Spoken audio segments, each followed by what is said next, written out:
એવું નહીં ગાળ બોલે છે માણસ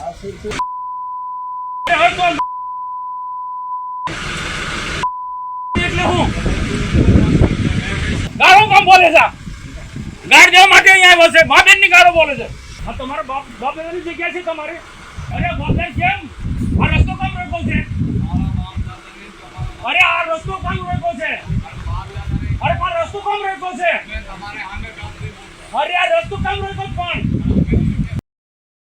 આખા ગુજરાતની અંદર રાજનીતિની ચર્ચાઓ અનેક થતી હશે પરંતુ દક્ષિણ ગુજરાત અને એમાં ખાસ નર્મદા જિલ્લાની રાજકીય ચર્ચા કંઈક અલગ જ હોય છે કારણ કે ત્યાં વસાવા વર્સિસ વસાવા આપણે અત્યાર સુધી જોયું છે જળ જંગલ અને જમીનની ચર્ચાઓ પણ જોઈ છે પરંતુ આ બધાની વચ્ચે ફરી એકવાર એક વિવાદ સામે આવ્યો છે જેમાં મનસુખ વસાવા જે છે તે ફોરેસ્ટ વિભાગના અધિકારીઓને મા બહેન સામે ગાળો દેતા જોવા મળ્યા એની પાછળનું શું કારણ છે એ આજે આપણે જાણવું છે નર્મદા જિલ્લાના સાગબારામાં છેલ્લા ઘણા સમયથી જંગલની જમીનનો એક વિવાદ સર્જાયો છે અને આ વિવાદ હવે ચરમસીમાએ પહોંચી ચૂક્યો છે સાગબારા નજીક આવેલું ખોપી ગામ અને ત્યાં જંગલની જે જમીન છે એ ન ખેડવા બાબતે અસરગ્રસ્ત ખેડૂતોને આજે ભેગા કરી અને એક રૂટીન બેઠક જે છે તે બોલાવવામાં આવી હતી જોકે સાંસદ મનસુખ વસાવા ત્યાં જઈ પણ રહ્યા હતા ત્યાં પહોંચે એ પહેલા રસ્તામાં કેટલાક ફોરેસ્ટ વિભાગના અધિકારીઓ ત્યાં હતા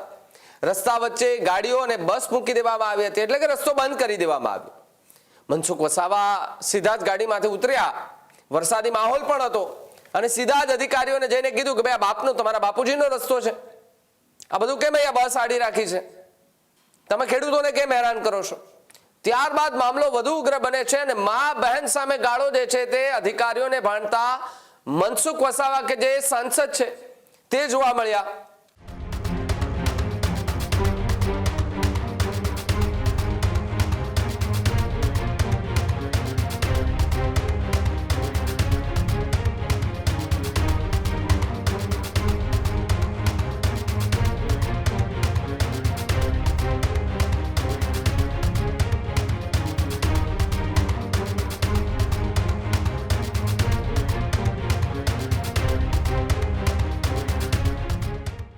એટલે એમનો વિડીયો સોશિયલ મીડિયા પર વાયરલ થઈ રહ્યો છે હાલની જે પરિસ્થિતિ છે તેને ગંભીરતાને ધ્યાનમાં રાખીને ખોપી ગામે સ્થાનિક આગેવાનો અને જે ખેડૂતો છે એમની સાથે આજે એક બેઠક યોજવામાં આવી રણનીતિ કરવાના ઉદ્દેશથી સાંસદ ત્યાં જઈ રહ્યા હતા અને અગાઉ જે કાર્યક્રમ કરવાનો હતો એ કાર્યક્રમની તારીખ પણ જાહેર થઈ ગઈ હતી પરંતુ અચાનક એ કાર્યક્રમ મોકૂફ રાખી દેવામાં આવ્યો અને રૂટીન એક બેઠક જે છે તે રાખવામાં આવી હતી જેમાં ખેડૂતો સાંસદ સહિતના લોકો ત્યાં ઉપસ્થિત હોઈને જંગલની જે જમીન છે તેને લઈને ત્યાં ચર્ચા કરવામાં આવે પરંતુ મનસુખ વસાવા ખેડૂતોને ત્યાં પહોંચે એ પહેલા જ એમની બબાલ અધિકારીઓ સાથે થઈ ગઈ અને આમ પણ પહેલેથી આપણે જોતા આવીએ છીએ કે સાંસદ મનસુખ વસાવા થોડા બોલકા પણ છે અને જ્યાં ખોટું થતું હોય તો ત્યાં એ બોલી પણ દે છે એ ચાહે કોઈ પણ અધિકારી કોઈ પણ લેવલનો અધિકારી હોય એમને કંઈ પણ દે છે કે ભાઈ નહીં આવી રીતે આ વિસ્તારમાં નહીં ચલાવી લેવામાં આવે આદિવાસીઓને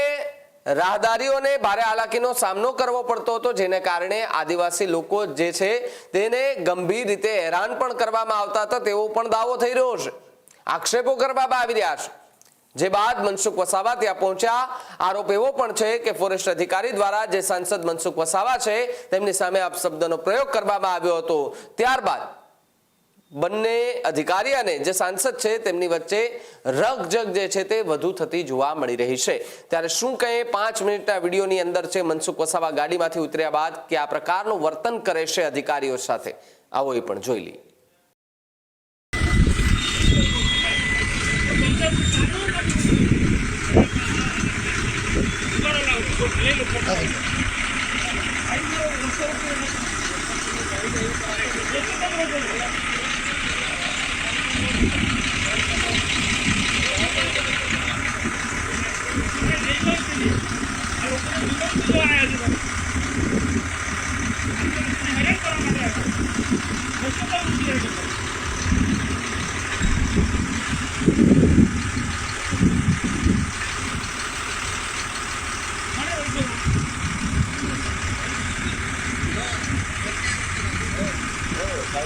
આદિવાસી કોણે રોક્યો ભાઈ? કોણે રસ્તો રોક્યો છે? આ તમારા બાપ દાદાની જગ્યા છે તમારે? તમારા બાપનો રસ્તો છે? રસ્તો કેમ રોક્યો છે? અરે બાપે કેમ આ રસ્તો કેમ રોક્યો છે? અરે આ રસ્તો કેમ રોક્યો છે? અરે પણ રસ્તો કેમ રોક્યો છે? અરે આ રસ્તો કેમ રોક્યો પણ? આ રસ્તો કેમ રોક્યો તો પેલા કો? અરે પણ કોનો રસ્તો છે? અરે બાબા ગાલી નહીં બોલા ભાઈ, નહીં બોલા. બાપ દાદાનો રસ્તો છે? એક આ રસ્તો કોનો છે પૂછું? જાહેર રસ્તો કેમ રોકો છો? જાહેર રસ્તો કેમ રોકો તમે?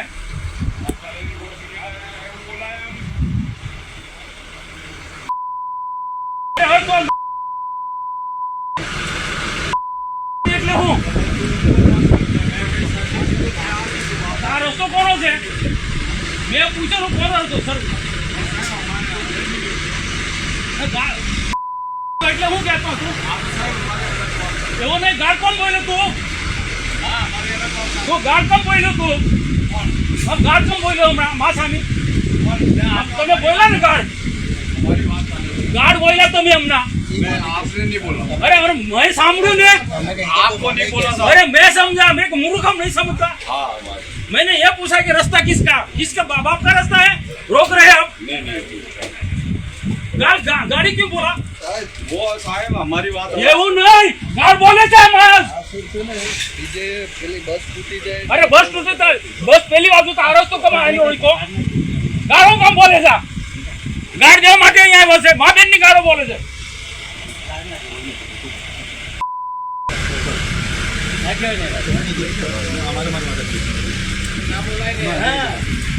એ બોલ્યો હમણાં એવું બોલ્યો. હવે બોલને કેમ સમજણ પાડો તમારા માણસ ને. જતી વખત પણ રસ્તો રોકવો, હમણાં પણ રસ્તો રોકી રાખો છો. અરે પણ એક સાઈડ પર ખુલ્લી રાખવી જોઈએ ને. ગયા વખતે પણ લોકો કઈ રીતના જાય? કેટલા લોકોએ આજે ફરિયાદ કરી, લોકો પર જુલમ ગુજારવાયા છે, આદિવાસીઓનો ત્રાસ ગુજારવાયા છે આ લોકો. એટલે ગાળ નહીં બોલવું જોઈએ. આદિવાસીઓ પર ત્રાસ ગુજારવાયા છે. આ જવાના રસ્તા રોકી રાખો તમે. આ સાંસદ છે બીજું તેને કેમ ગાળ દે? બરાબર, કઈ સામાન્ય માણસ છે? ગાળ દેવાને એટલે હા, એટલે એવું આદિવાસીઓ પર જુલમ ગુજારવાયા તમે લોકો. રસ્તો રોકી તમારે જે કામ તે કરો ને તમે. રસ્તો કેમ રોકો છો? જવા દે ને ગાડી અહીંથી જવા દે ભાઈ. ગાડી જવા દો, આગળ જવા દે પાછી વાળી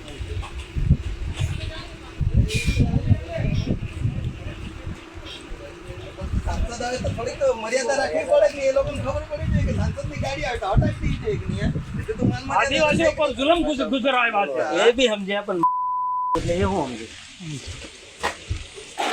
આ મેં આતંકવાદીઓ છે અહીંયા, આ ગુંડાઓ છે.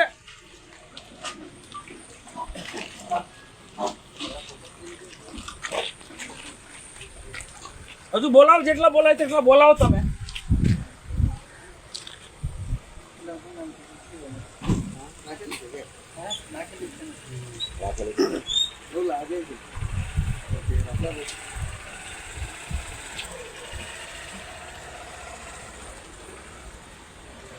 થોડીક મર્યાદા અમે અમારું કામ કરીએ છીએ, તમે તમારું કામ કરો ને. રસ્તો શું કામ રોકો છો? એમને બી એમને ફરજ તો અમે જે સાંસદની ગાડી આવે તો જગ્યા આપી દેવાનું. અમે ગાડી આવે છે તો પાર કરવા દે. ये वक्त क्यों तो बीजी गाड़ी आती है डायरेक्ट फंसा वाला दौर खुला रखता है बीजी गाड़ी नहीं जाएगा.